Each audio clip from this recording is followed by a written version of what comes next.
તો આનો જવાબ આવશે 600. ત્યારબાદ યુપીએસસી 2025 નો પ્રશ્ન. હવે યુપીએસસી સુધીના પ્રશ્નો કરાવ્યા એટલે બધા છોકરાને પૂછે કે સાહેબ આ કરવા જરૂરી છે?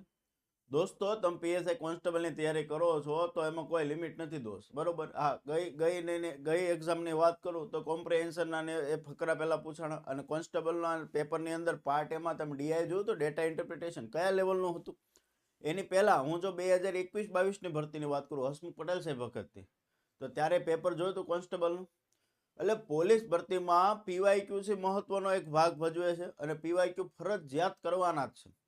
કેમ ખબર છે? જો આ યુપીએસસી 2025માં પ્રશ્ન પૂછાણો, આ પ્રશ્ન ભલે યુપીએસસીમાં પૂછાણો પણ આ કોન્સ્ટેબલમાં શું લેવા ન પૂછાય ભાઈ?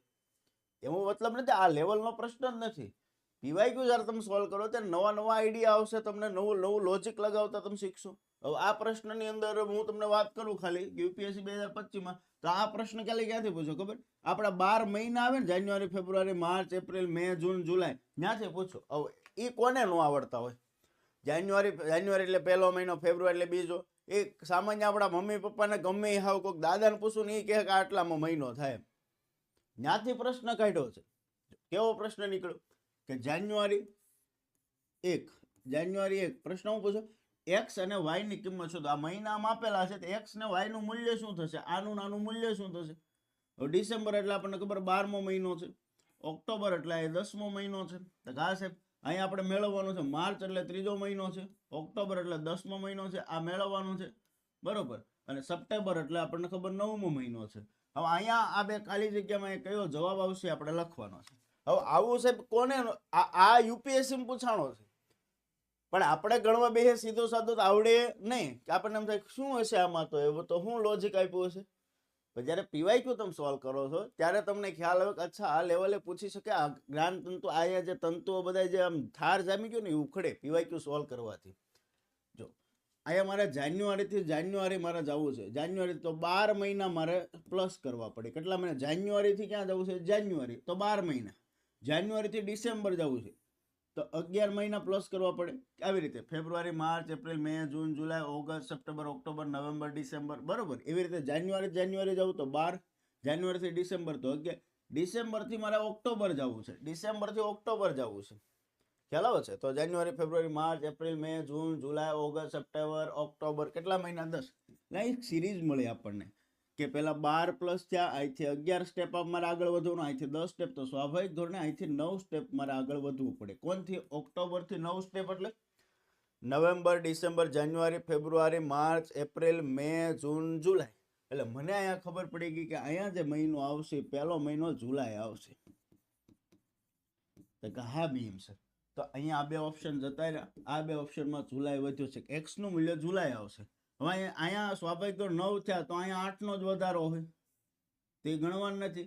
અહીંયા 7નો જ વધારો હોય, ખબર જ હોય, તો અહીંયા 6નો વધારો થાય મતલબમાં, બરોબર. અહીંથી અહીંયા કેટલો? અહીંથી અહીંયા 9નો હતો, અહીંથી અહીંયા 8નો હોય, પછી 7નો હોય, પછી 6નો હોય, તો અહીંયા 6નો વધારો. ઓક્ટોબર પ્લસ 6 એટલે નવેમ્બર, ડિસેમ્બર, જાન્યુઆરી, ફેબ્રુઆરી, માર્ચ ને એપ્રિલ. તો આ વિકલ્પ મારો સાચો પડ્યો, બરોબર છે. અહીંયા શું આવે? એપ્રિલ આવે. હવે તમે મને કોમેન્ટ કરીને કહો કે આ કેમ ન પૂછાય? પોલીસ ભરતીમાં પ્રશ્ન કેમ ન પૂછાય? આમાં શું નવું છે? આમાં નવું ક્યાંય નથી, બરોબર છે. ખાલી તમને 12 મહિના આવડતા હોય ને તો એનો સીધો સાદો પ્રશ્ન પૂછી નાખ્યો. આ તમને ક્યારે આવડશે? જ્યારે તમે પીવાયક્યુ સોલ્વ કર્યા હોય. એટલે પીવાયક્યુ દોસ્તો સોલ્વ કરવાના છે. ક્યારે સોલ્વ કરો? અભ્યાસક્રમ પૂરો કરો એટલે પીવાયક્યુ જ્યાંથી મળે, જેટલા મળે એટલા સોલ્વ કરવાના. આ એક સીધી અને સિમ્પલ વાત છે દોસ્તો, કે તમને મેં કીધું કે દોસ્તો 10 એકડા તમારે શીખવાના છે, 8, 9, 10. પછી કે પોલીસ ભરતીમાં આવું ન પૂછે, એવું નહીં રાખો. આપણે 10 એકડા શીખેલા છીએ, આપણને 10 એકડા આવડે છે. એમાંથી હવે તમને એક્ઝામને એમ કે 5 એકડા સુધી લખો, 5 એકડા લખો, તો આપણને કઈ 1, 2, 3, 4 ને 5. પણ આપણે શીખેલા જ 5 એકડા હોઈએ, 3, 4 ને 5. અને હવે તમને એમ કે 10 એકડા લખો, તો આપણે અટવાઈ જાય કે આ મને તો 5 જ આવડે છે, આ 6 થી તો મેં કઈ કર્યું જ નથી. ખ્યાલ આવે છે? આ શીખ્યા છે, આ આપવામાં કોઈ નુકસાની નથી, આમાં ફાયદો જ છે, બરોબર. નોલેજ ક્યારેય તે વ્યર્થ જતું નથી. પણ જો આ શીખ્યા ને આ પૂછ્યું તો તમારી પાસે બીજો ચાન્સ છે. હું તમને ના પાડે કોઈ નહીં કરવાનું, આ કાંઈ નહીં કરવું એવું નહીં. હું તમને કરાવીશ અને આ કરવાનું જ છે. આપણે વધુ શીખ્યા છીએ અને આ લેવલનું પૂછાય કોઈ ચિંતા નથી, પણ જો આ લેવલનું ભણશો ને આવું પૂછાય ને તો તમારી કારકિર્દી રોળાઈ જાય. કારણ કે કોન્સ્ટેબલ અને પીએસઆઈની ભરતીમાં ભરતી બોર્ડ કેવા કેવા અખતરા ભૂતકાળમાં કરે તમને જાણો છો, બરાબર. કોઈ પ્રિડિક્ટ ન કરી શકે કે આવું જ પેપર આવશે.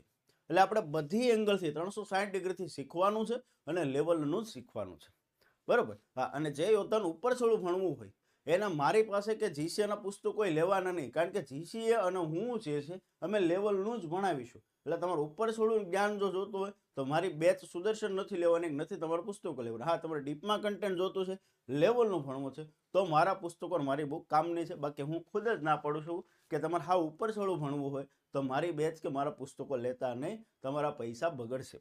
પણ જો ડીપમાં તમારે ભણવું છે તો જ લેજો દોસ્તો, કારણ કે ઉપર છોડું ભણાવતા મને આવડતું નથી અને હું મારા છોકરાઓને 360 ડિગ્રીથી તૈયાર રાખવાનું. આગળ વધીએ આપણે.